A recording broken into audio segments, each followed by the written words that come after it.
Good morning, everybody. Welcome to Grace with Paul Gray.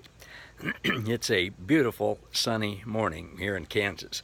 It's still pretty early, so it's not real hot, but it's going to get hot before the day's over. But it's nice to be out in the cool of the morning and enjoy this time with you and with God and just with nature and everything. We're in a little series now about intentions. And intentions, as we've learned, is the scientific term for faith. For example, Jesus, who is the author of faith, there's only one faith, it's his, and we get his faith, becomes our faith. Jesus had faith that he was going to fulfill his mission to come to earth to seek and save everyone. He intended to do that. He had faith that he was going to do it, and he did it. If he'd never intended to do it to begin with, or if he'd have been wishy-washy or whatever, of course it wouldn't happen. So, what are our intentions for each day?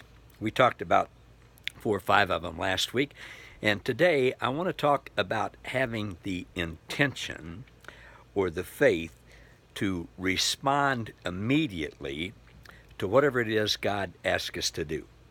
That's my understanding of what real obedience is. Obedience has nothing to do with keeping the law, with keeping the rules, with never lying or cheating or stealing or whatever. Now, those things are not good.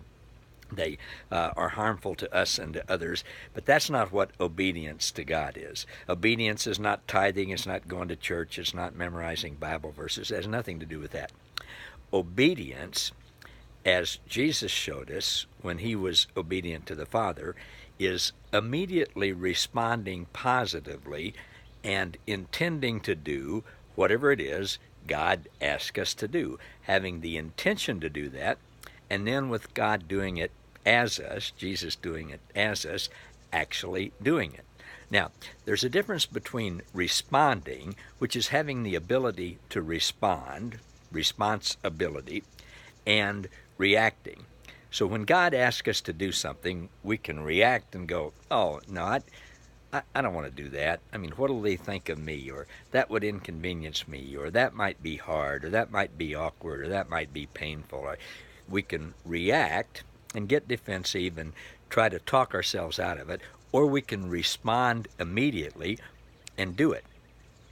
And we'll always find that God works that out for the good. Actually, he works everything out for the good, but it's much more fun, it's much more enjoyable, it's much more productive, and we tend to see immediate results when we respond to whatever God asks us to do and just do it right away. I had the opportunity early this morning. I was sitting out here in my backyard as the sun came up and just spending time listening to God, and he prompted me to contact somebody this morning that far away in another state who I know is a really big day for them and a meaningful and impactful day, the beginning of something new and the ending of something that had been there for a long time. And I just did it. Now, I'm not patting myself on the back or saying, wow, look at me, here's what I did. I'm just learning to respond right away. And I believe that, the messages then that I sent back and forth to my friend were encouraging for him, and it was very beneficial for me as well.